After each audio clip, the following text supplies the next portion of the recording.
मैं थोड़ा सा और ये बताना चाहती हूँ कि जो स्थितियां बन रही हैं अब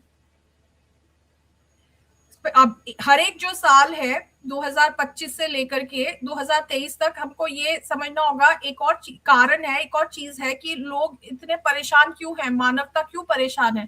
क्योंकि बृहस्पति जो कि जीव कारक ग्रह है, ठीक है, वो अतिचारी हैं।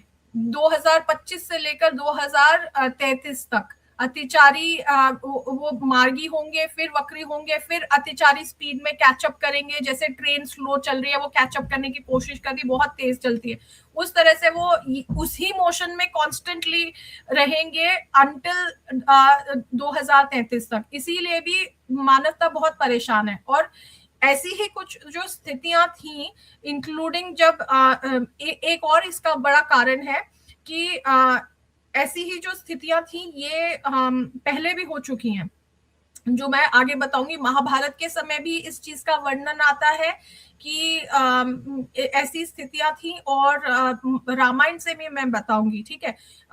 इसके पहले मैं थोड़ा सा और रीसेंट वाले इवेंट्स लेती हूँ। शनि जब रोहिणी नक्षत्र में होता है तब मानवता कितनी परेशान होती है। तो जब शनि आगे आने वाले समय में शनि रोहिणी नक्षत्र से गोचर करने वाले हैं, कब? 7 जुलाई 2030 से लेकर के 12 दिसंबर 2030 के बीच शनि रोहिणी नक्षत्र से गोचर करने वाले हैं, ठीक है। ये बहुत, इसीलिए लोग आप सुन रहे होंगे, कई लोग बोल रहे हैं 2030 बहुत डेंजरस टाइम है, बहुत डेंजरस टाइम है।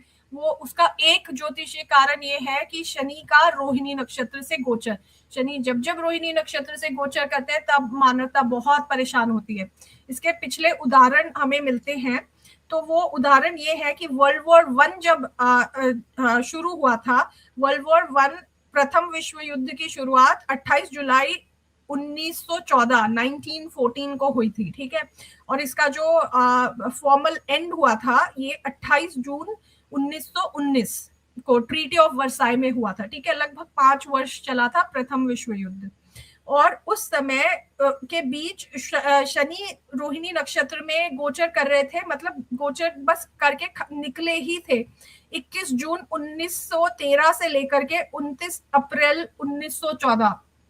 तो वो जो फर्स्ट वर्ल्ड वॉर की जो स्थितियां थी उनका निर्माण कर दिया था जब शनि ने प्रथम विश्व युद्ध की जो फॉर्मल ऑफिशियल शुरुआत है उसके पहले।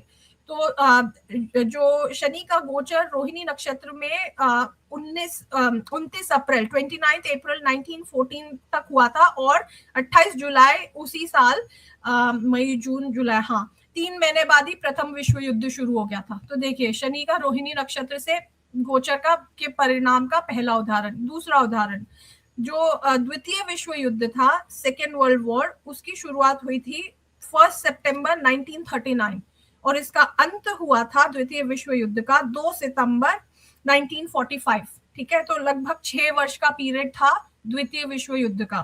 अब इस समय फिर शनि का गोचर होता है रोहिणी नक्षत्र से, जो कि हुआ था 1 जून 1942 से लेकर 11 जून 1943 के बीच। तो उसी द्वितीय विश्व युद्ध के अवधि के बीच शनि का गोचर फिर से रोहिणी नक्षत्र में हुआ, और ये जो होता है ये हर 30 वर्ष में होता है, ठीक है। शनि का रोहिणी नक्षत्र से गोचर को लगते 30 वर्ष का साइकिल, 30 इयर्स। तो given other conditions are fulfilling, जैसे इस समय हो रहा है, और भी जैसे अब मंगल भी इस समय ऐसी स्थिति में है, बहुत ही ज्यादा उग्र स्थिति में, बृहस्पति भी अतिचारी हैं इस समय। तो एक के बाद एक इतने सारे जब फैक्टर्स जुड़ जाते हैं जैसे पहले हुआ है, तब कोई बड़े विकराल युद्ध के जैसी स्थितियां बनती हैं जो इस समय बन रही हैं, ठीक है। तो ये था, और उसी तरह की स्थिति अब जो फ्यूचर में बन रही है, शनि का जब वृषभ राशि से गोचर होगा और तब वो रोहिणी नक्षत्र से भी गोचर करने वाले हैं 7 जुलाई 2030 से लेकर के 12 दिसंबर 2030 के बीच। तब ये उसी समय बंगाल का भी फैमिन हुआ था, आई थिंक उसी टाइम पे हुआ था। अकाल जो हुआ था, इतना ज्यादा लोगों की जान गई थी उसमें।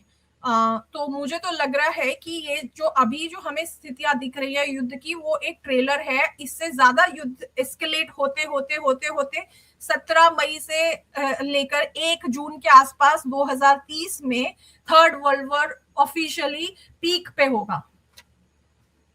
ये मेरी भविष्यवाणी है। अभी तो बहुत बहुत शुरुआत है।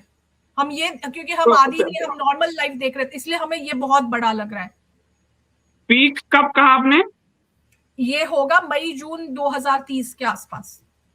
मई जून 2030, यानी कि 4 साल है अभी। एग्जैक्टली। तो ये मुझे दिख रहा है।